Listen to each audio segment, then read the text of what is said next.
Dobry wieczór dla każdego. Witajcie na moim kanale. Nazywam się Michał. Uwielbiam czytać, ale zawsze miałem jeden kłopot. Mówię zbyt cicho i niewyraźnie.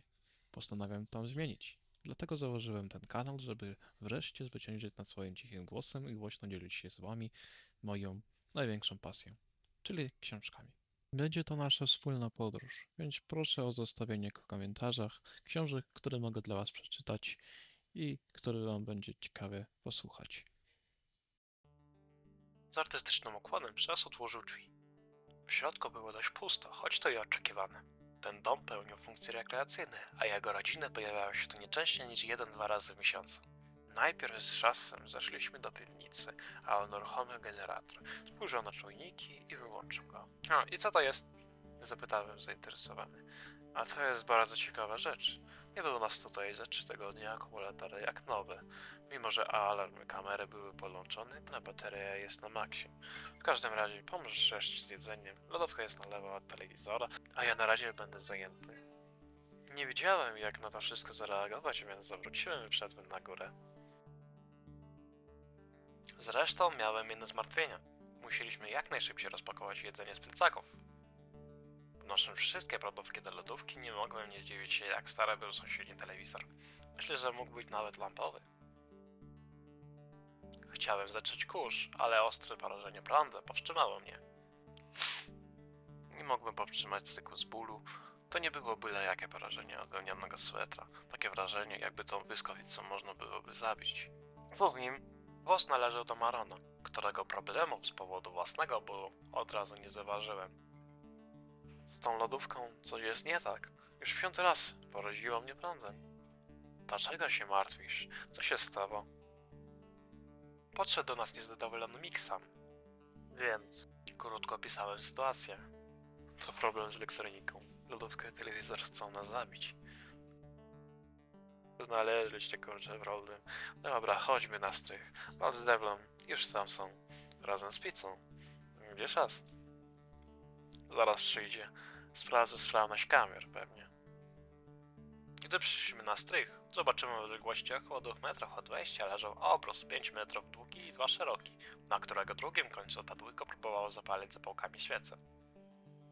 Co się stało? Po co mam świeczki? To taka sprawa. Wnieśliśmy jedzenie, a gdy stanęła kwestia światła, no to nie myśląc długo kliknęliśmy wyłącznik. A efekt był taki jak od wybuchu. Ekspresyjnie powiedział Ward. Czas przyjdzie, rozwiąże, a jeśli nie, no to pomożemy.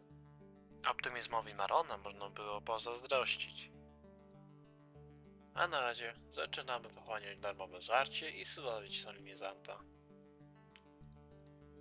Byłem bardzo przyjęty tą uwagą i wdzięczny im wszystkim. To nie pierwszy raz, kiedy zebraliśmy tu razem. Można powiedzieć, że zmienia się tylko powód. 10 minut później. Dołączył do nas Czas i siadając na wolne miejsce rozpoczął monolog. Nie wiem, co się dzieje. Zeszła z niego cała wesołość. Niewygodnie było widzieć go takim poważnym. Będę związły. Elektronika działa, ale na tym dobre wieści się skończyły. Akumulatory są przeciążone, przy czym napięcie skacze. Nie znam przyczyn tego wszystkiego, ale włączenie wszystkich urządzeń do sieci pomogło uratować sytuację. Chociaż tak to nie działa. Ale nie mam na ten temat żadnych myśli. I mam do was tylko jedno pytanie. Czy ma ktoś z was w domu zestaw do lotowania? Czas! Po co? Maron uniósł pytająco lewą. Potrzebujemy coś, co pomoże nam wykryć źródła prądu. Z tą samą poważną twarzą odpowiedział Szas. Żartujesz? Wal był sceptyczny i nawet nie ukrywał tego. Nie. Myślę, że nie trzeba tłumaczyć, po co jest nam potrzebny. No więc ktoś odpowie? Obejrzał nas wyczekująco. Podniosłem rękę i natychmiast skierowały się na mnie spojrzenie obecne. Ja mam w domu wszystko, co potrzebnie. Tranzystory, trystory, diody, tak dalej. Ale potrzebny jest schemat. Bez niego to tylko kupa metalu i plastyku. Tak właśnie było. Lubię lutować. Zdecydowanie bardziej rozlutowywać niż lutować, ale każdy ma swoje interesy. Nie martw się. Schemat już znalazłem i ściągnąłem. Ja na razie będę pilnował sytuacji. Przy okazji wezwę elektryków. Maron z wózkiem pomoże ci to wszystko przywieźć, a ty, jak będziesz w domu, to sprawdź, jak z elektroniką. Okej? Oczywiście. Odpowiedzieliśmy z Maronem i od razu się uśmiechnęliśmy. Nie tylko my, ale cała nasza ekipa. Po przyjeździe do mojego domu, razem z Maronem zostawiliśmy rowery w klatce schodowej, przednio zamykając je na kłódkę. Wspinając się po schodach, szliśmy w milczeniu, pogrążeni we własnych myślach. Cała ta sytuacja śmierdziała tanim horrorem czy czymś podobnym. Wchodząc do pustego mieszkania, o tej porze nikogo w domu nie było. Maron został w drzwiach, a ja celowo poszedłem do swojego pokoju. Wziąłem białe pudełko i wróciłem do wejścia. Podając pudełko, powiedziałem: ładuj tymczasem, a ja sprawdzę urządzenia. Ten tylko mruknął, po czym zawrócił i popatrzył się po domu, upatrując czegoś. Nie znalazłem nic szczególnego, więc zamknąłem mieszkanie, zdjąłem rower z kłódki i wyszedłem na pole. Droga minęła super szybko. Gdy dojechaliśmy, przywitał nas szasy odjeżdżające elektrycy. One Maron zostali przy wejściu, parkując rowery, a ja wszedłem na strych, gdzie reszta już przygotowywała miejsce do pracy. Znaczy się, oczyściła strefę 5 na 5 i postawiła na centrum metalową skrzynkę. Około niej rozblokowałem pudełko i wyłożyłem wszystkie narzędzia, a mianowicie lutownice, materiały eksploatacyjne, statyw, uchwyt oraz pokrycie żarooporne. Gdy pozłączałem wszystko, co potrzebne do gniazdka i rozkładałem na skrzyni, Maron i Szas już wyszli.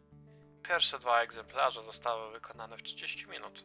Sprawdziwszy ich funkcjonalność, zebraliśmy się do stworzenia pozostałych 4, które dzięki naszemu doświadczeniu zostały zlutowane za około 45 minut.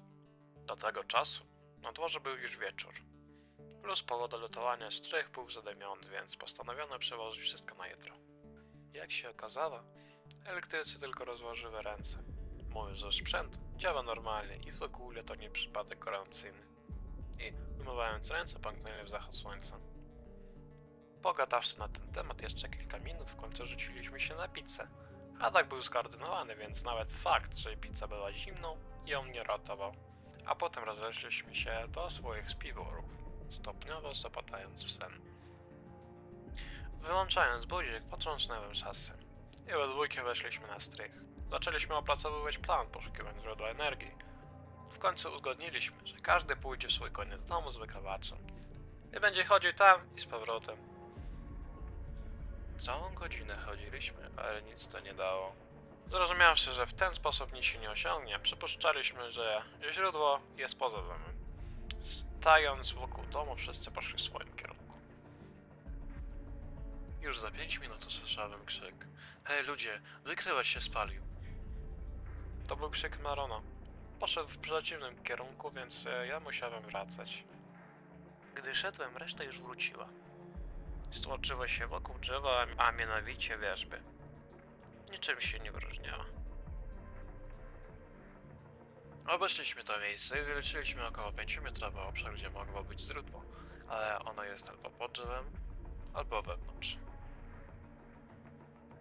Mixon wyjaśnił sytuację, ale to nie dawało odpowiedzi na pytanie, co może tak promieniować. Mieliśmy jednak szczęście, to drzewo stało na ziemi szasy, więc podjął on świadomą decyzję, by je ściąć. Przyniósł piwo łańcuchowe wózek z łopatami na wszelki wypadek. Ja dościęto drzewo później. Ociągamy na 3. Raz, 2, 3. Ociągnąwszy drzewo na jakieś 30 metrów i za pomocą kolejnego wykrywacza, który padł na chwałę twórców, upewniwszy się, że źródło energii nie zmieniło swojego położenia, zaczęliśmy kopać. Czasami odpoczywaliśmy, ale nie mogliśmy poznać dokładnego czasu, bo nie wzięliśmy ze sobą elektroniki, a zegarków mechanicznych nie mieliśmy. Tym bardziej nikt nie chciał odejść, bo mogliśmy znaleźć coś niezrozumiałego, ciekawego.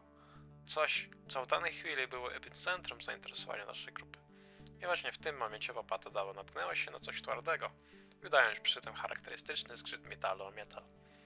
Wszyscy natychmiast rzucili się na pomoc, o mało nie przewracając się nawzajem, ale w końcu złapali synchroniczne tempo i odkopali srebrny sarkofag o wymiarach 1,5 metra.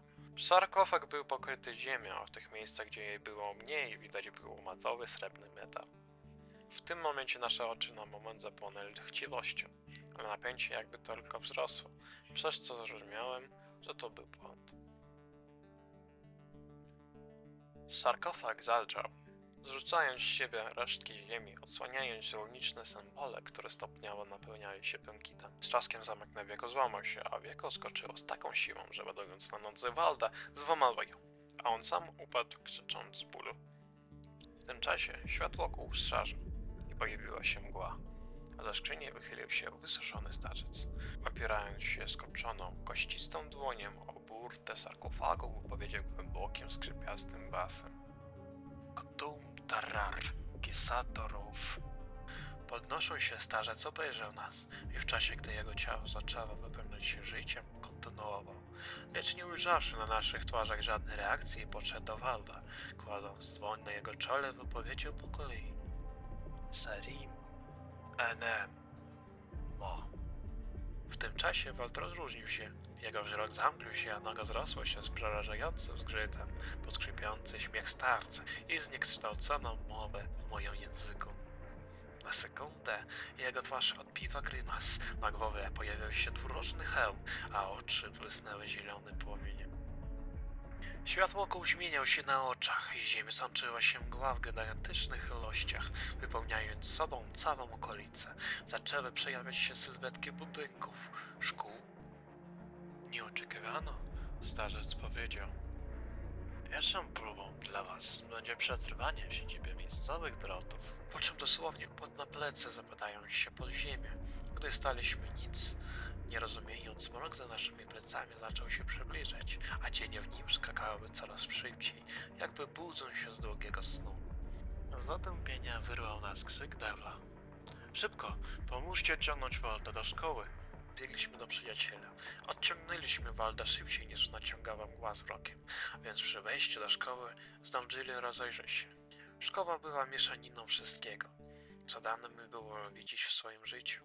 Gotyk zmieszał się z modernizmem i minimalizmem. Gargulie były ubrane w swetry i czytały książki, ale mój wzrok nerwowo przemieścił się na drzwi wejściowe, a raczej wrota, bo potwory, których nie widzimy, są coraz bliżej. Na drzwiach była miedziana tabliczka, na której był skrobany wiersz. Latarnia wisi nad twą głową. Głowę rozgoni ona sobą, gdy zgaśnie, porzuć w mroku ją. We śnie utrzymaj śpiewu dzwon i biegnij teraz bez spoczynku, bo wiesz, kto tu w mroku, synku. A znajdziesz nową, wracaj już. Ci nie osłabną w świetle dusz. Zabrawszy, co rzuciłeś wcześniej, dla ciebie Ariadny nicią będzie. Musisz odszukać, gdzie twój skarb, który zachował zimny dart. I tylko w chwili, gdy znajdziesz monument, uwolnisz się, zdobędziesz swój pierwszy komponent. Więcej zlegać było nie wolno, bo wróg był już za blisko, więc wpadłem do środka. Ale obróciwszy, nie zobaczyłem ani swoich przyjacieli, ani wyjścia. Nad głową na drągu wisiała latarnia, w środku była świeczka, a ściany wykonane z półprzezroczystego szkła. I co robić? Usiadłem naprzeciw drąga i starałem się pomyśleć. Muszę jak najszybciej ułożyć plan, bo świeca nie jest nieskończona. Tak, przeciągu nie czuję, ale to nie znaczy, że go nie będzie. W teorii powinno wystarczyć po prostu przewrócić. Ale co dalej? Nie wiem, jak długo będę musiał się szwędzać, a piosenek na pamięć znam nie tak dużo. Trzeba je jak najdłużej rozciągnąć. Ostrożnie stanąłem w pozycji. Jedną ręką zdjąłem latarnię i położyłem na podłoże. Drugą trzymałem drąg. Wysoki był na około 2,5 metra i składał się z wysuszonego bambusa. Przywróciłem latarnię i pobiegłem. Gdy tylko światło latarni zgasło, widoczność się polepszyła, ale na krawędzi widoczności pojawiły się cienie z ulicy. Zbliżały się bardzo szybko, więc zreflektowałem się i zacząłem śpiewać. Na szczęście wykorzystałem lukę warunku, bo bieg różni się obecnością tak zwanej fazy lotu, a to oznaczało, że sama prędkość nie jest tak ważna. Wystarczy, żeby była faza i jednocześnie poruszyć się do przodu.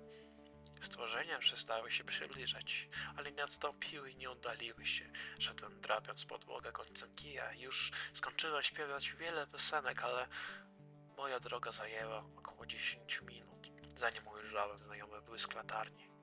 Była na postumencie z szarego kamienia, którego rzeźba przypominała starożytną grecką. Zawiesiłem ją na drąg i wracałem po zadrapaniach na podwórzu. Ta latarnia była mocniejsza od pierwszej, odpowiednio cięższa, ale nie na tyle, żeby odbić się na mojej prędkości. Wróciłem szybciej, uszczelniony sukcesem, jednakże to wszystko nie przypominało próby. Co by było, gdybym nie znał piosenek?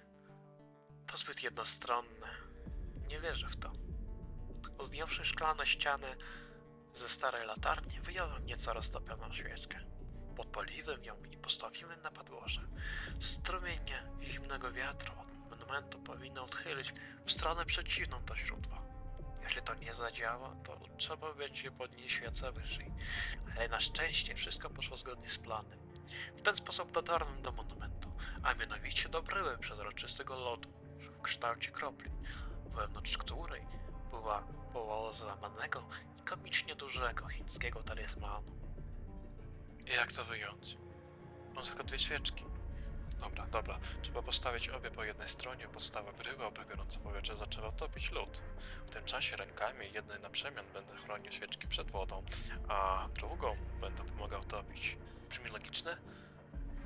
No to zaczynamy. W dziwnej sali w kałuży siedział człowiek w kapturze. Jego ręce pomarszczyły się od wody, a na kolanach leżał cały drąg pomalowany na czarno. Dosłownie metr od niego zaczynał się mrok, w którym tańczyły stworzenia, czekając na smaczną zdobycz. Był naprzeciw wodnego kryształu, z którego wnętrze świeciło mętne, ciepłe światło. Wewnątrz tego kryształu była świeczka, chociaż teraz była to tylko kubka wosku z prawie skończonym knotem. W pewnym momencie rozległ się dźwięk dzwonka i metaliczny szczęk, jednocześnie z westchnieniem ulgi tego chłopca i pracą mechanizmu. Okrągłe pole z kryształem w centrum zaczęło nosić się w górę, a w suficie otworzył się otwór, z którego zaczął się łagodny, księżycowy blask, w którym to zniknął wędrowiec i pozostała tylko cisza. Dziękuję za uwagę. Spotkamy się za tydzień.